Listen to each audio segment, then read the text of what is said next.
बिस्मिल्लाहिर्रहमानिर्रहीम। अस्सलाम वालेकुम students.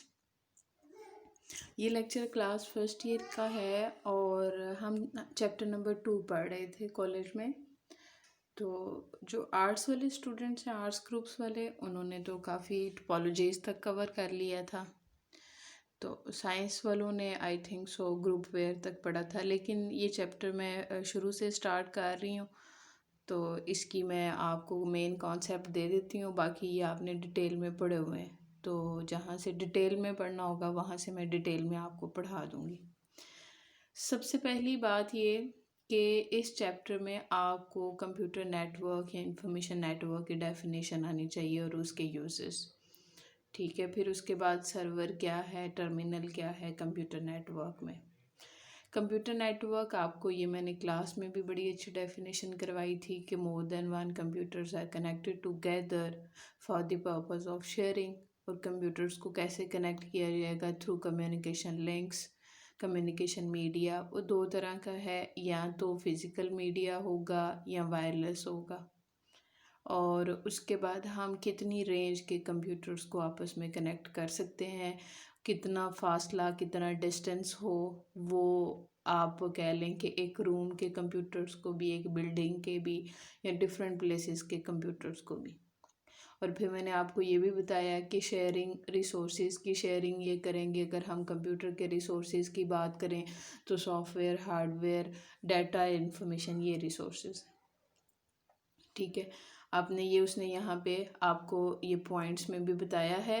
A collection of computers and other devices that are connected by communication channels for sharing information and other resources. Resources में printer, scanners and hard disc.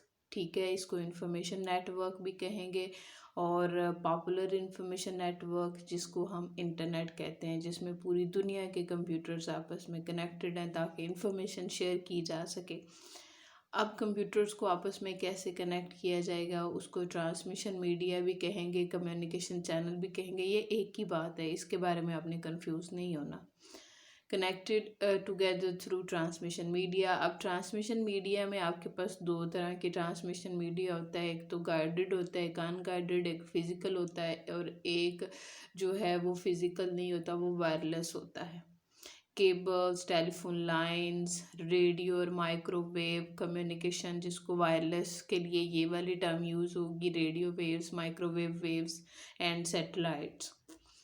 अब किसको आप devices को connect करेंगे same room में, बिल्डिंग में, या different locations में, ये सारे पॉइंट उसने क्लियर कर दिए। इसके बेनिफिट्स अगर हम देखें तो सबसे पहली बात ये है कि इससे कम्युनिकेशन आसान हो जाती है, शेयरिंग आसान हो जाती है, data sharing, software sharing, hardware sharing और इंटरटेनमेंट। ठीक है, आपकी बुक पे डिटेल में उसने लिखा हुआ है, मेन कॉन्सेप्ट इसका यही है। उसके बाद मैंने आपको सर्वर और क्लाइंट, या जिसको टर्मिनल कहते हैं, उसकी डेफिनेशन बताई थी कि नेटवर्क में दो तरह के कंप्यूटर्स होते हैं। जनरली सर्वर वो होंगे जो पावरफुल कंप्यूटर होंगे और जो अपने साथ कनेक्टेड कंप्यूटर्स या टर्मिनल्स या नोड्स या क्लाइंट्स को सर्विसेज देंगे। ठीक है, इनके पास रिसोर्सेज ज़्यादा होंगे। Resources in the term of processing power, in the term of software and hardware. Server powerful computer है, controls the whole network and provides various services to the computers and other devices connected to the network.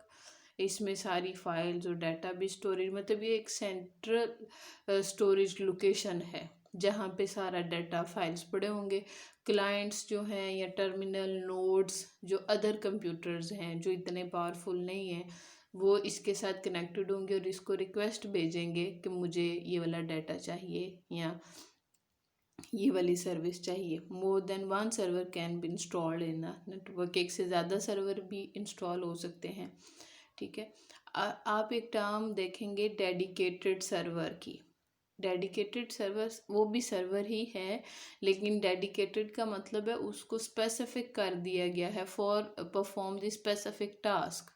कि तुमने ये ख़ास काम ही करना है। अगर network server है तो वो नेटवर्क से रिलेटेड काम करेगा, प्रिंटर सर्वर है वो प्रिंटर की जॉब्स जो है वो परफॉर्म करेगा, फाइल सर्वर है उसमें फ़ाइल्स पड़ी हुई होंगी, वेब सर्वर है उसमें सारी वेबसाइट्स पड़ी हुई होंगी। ठीक है, ये इसके बारे में आपको ये क्लियर होना चाहिए। Server is a general term है जो कि पावरफुल कंप्यूटर है जिसने सर्विसेज देनी है, और जो डेडिकेटेड सर्वर होंगे वो सिर्फ ख़ास काम करेंगे, वो perform the specific task. Terminal electronic device that across various services from a server, जो कि सर्वर से सर्विसेज ले रही है। ठीक है, टर्मिनल में कीबोर्ड, डिस्प्ले स्क्रीन और मेमोरी, ये चीज़ें हो सकती हैं जिसको क्लाइंट भी कहते हैं। उसके बाद आपके पास आ जाता है जी work group computing and group where.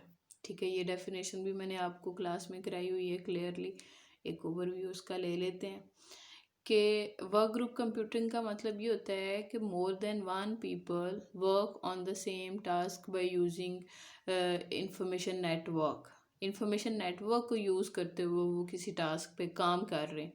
A group of persons working together on a particular task and sharing information through a computer network। ठीक है जी, अब वर्क ग्रुप कंप्यूटिंग का क्या मतलब है, जिसमें कंप्यूटर नेटवर्क को यूज़ करके आप इंफॉर्मेशन शेयर कर रहे हो। ठीक है, उसको कोलैबोरेटिव कंप्यूटिंग भी कहते हैं। मेंबर्स जो हैं वो किसी डिफरेंट कंट्री, जैसे मैंने आपको बताया था, स्कॉलर्स और रिसर्चर वगैरह अपने आइडियाज़, अपनी थ्योरीज, अपने एक्सपीरियंसेस, ठीक है, आर्टिकल्स, ये सारी चीज़ें अपनी डाटा फाइल्स एक दूसरे के साथ बात कर सकते हैं, ये सारी चीज़ें शेयर कर सकते हैं। मतलब वर्क ग्रुप कंप्यूटिंग ने रिसर्च और डेवलपमेंट में काफ़ी इम्पोर्टेंट रोल प्ले किया है। ग्रुप वेयर सॉफ्टवेयर वो है जो कि वर्क ग्रुप कंप्यूटिंग के लिए यूज़ होता है। Allows many users or researchers to share information online, allows individuals to collaborative work together with their colleagues inside the organization। अच्छा जी, आपके पास नेटवर्क मॉडल्स हैं यहाँ पे तीन तरह के नेटवर्क, कंप्यूटर नेटवर्क का आर्किटेक्चर और उसका डिज़ाइन क्या होता है। मॉडल को यही कहते हैं ना, कोई ग्राफिकल रिप्रेजेंटेशन या कोई डिज़ाइन, कोई आर्किटेक्चर। ये तीन तरह के मॉडल हैं, client server model, peer to peer और हाइब्रिड। क्लाइंट सर्वर में आपके पास एक कंप्यूटर सर्वर है, बाकी जो है वो क्लाइंट्स हैं, एक पावरफुल है बाकी लेस पावरफुल। ठीक है जी, तो ये क्लाइंट सर्वर है जिसमें आप कह लें मास्टर एंड स्लेव वाला कॉन्सेप्ट आ जाता है। ठीक है, वो जो सर्वर है वो मास्टर होगा, जो क्लाइंट्स हैं वो स्लेव्स होंगे। ठीक है, लेकिन आगे आपके पास पीयर टू पीयर का है जिसमें सबका स्टेटस सेम है, कोई सर्वर नहीं, कोई पीयर, कोई क्लाइंट नहीं, चाहे तो आपस में रिसोर्सेज शेयर करें, चाहे तो ना रिसोर्सेज शेयर करें। हाइब्रिड में दोनों की करेक्टरिस्टिक्स आ गई हैं। ठीक है जी, इसमें कुछ सर्वर भी होंगे, कुछ पीयर टू पीयर वाला भी कॉन्सेप्ट आ जाएगा। One or more computers work as servers and other computers works as client। कुछ कंप्यूटर सर्वर है, कुछ क्लाइंट है। सर्वर पावरफुल कंप्यूटर है जिसने नेटवर्क को कंट्रोल करना है, जिसने क्लाइंट्स को सर्विसेज देनी है, और इसके पास ये सेंट्रलाइज्ड स्टोरेज एरिया है जहाँ पे डाटा सॉफ्टवेयर पड़ा होगा। और बाकी जो सारे कंप्यूटर्स हैं सर्वर्स के अलावा वो आपके पास क्लाइंट्स हैं। तो इनके पास एक इंटरफेस होगा, provides an interface to the user, जो कि वो यूज़र को देंगे। यूज़र ने रिक्वेस्ट करनी है सर्वर को और सर्वर ने उस रिक्वेस्ट को रिसीव करके उसके ऊपर एक्शंस लेने हैं। ठीक है, और उसके रिजल्ट्स दोबारा सेंड कर देने हैं। A server sends request to the server through the client. Server receives request and takes proper actions on the request. Results of the request are send back. उसके बाद है जी क्लाइंट सर्वर मॉडल में मैंने वही term आपको बता दी, dedicated server हैं जो कि स्पेसिफिक टास्क परफॉर्म करेंगे। फाइल सर्वर फाइल्स को स्टोर और मैनेज करेगा। प्रिंट सर्वर प्रिंटर्स को मैनेज करेगा और प्रिंटिंग टास्क को। नेटवर्क सर्वर नेटवर्क की एक्टिविटीज़ को, नेटवर्क के रिसोर्सेज को। इसके कुछ एडवांटेज हैं, इससे डाटा ट्रैफिक का वॉल्यूम कम हो जाता है और क्लाइंट्स को फास्टर रिस्पांस मिल जाता है। इसमें दूसरे जो क्लाइंट्स होंगे वो लेस एक्सपेंसिव हो जाएंगे। क्योंकि सारा काम तो सर्वर ने करना है। और जब डाटा एक ही जगह पे होगा, सेंट्रलाइज्ड स्टोरेज होगी, तो फिर उसकी सिक्योरिटी भी आसान है, उसकी मैनेजमेंट भी आसान है। और इसमें आपको फैसिलिटी मिलती है डाटा के बैकअप की। बैकअप होता है डाटा की एडिशनल कॉपी। आपका ओरिजिनल डाटा किसी वजह से लॉस्ट हो जाए तो बैकअप आपके पास पड़े हुए हों, आप उसको रिस्टोर कर सकें। ठीक है जी, ये सर्वर, लेकिन इसमें एक डिसएडवांटेज ये प्लस वाले इसके एडवांटेजेस हैं, माइनस वाले इसके डिसएडवांटेजेस हैं। ठीक है जी, सर्वर्स कॉस्टली होते हैं, इसलिए ये थोड़ा एक्सपेंसिव है। और अगर सर्वर में प्रॉब्लम आ जाए तो पूरे का पूरा नेटवर्क इससे असरअंदाज होगा। पीयर टू पीयर में all computers have equal status and no one has control over others. एक दूसरे पे किसी को कोई कंट्रोल नहीं है, सबका इक्वल स्टेटस है। ठीक है, ईच कंप्यूटर और device can act as both server और क्लाइंट। मतलब पीयर का मतलब ये है कि एट द सेम टाइम वो सर्वर भी होगा, अपने साथ वाले कंप्यूटर को सर्विसेज भी दे सकता है, और वो क्लाइंट भी है, उससे सर्विसेज भी ले सकता है। ठीक है, ये स्मॉल ऑफिसेज और होम यूज़र्स के लिए बेस्ट है।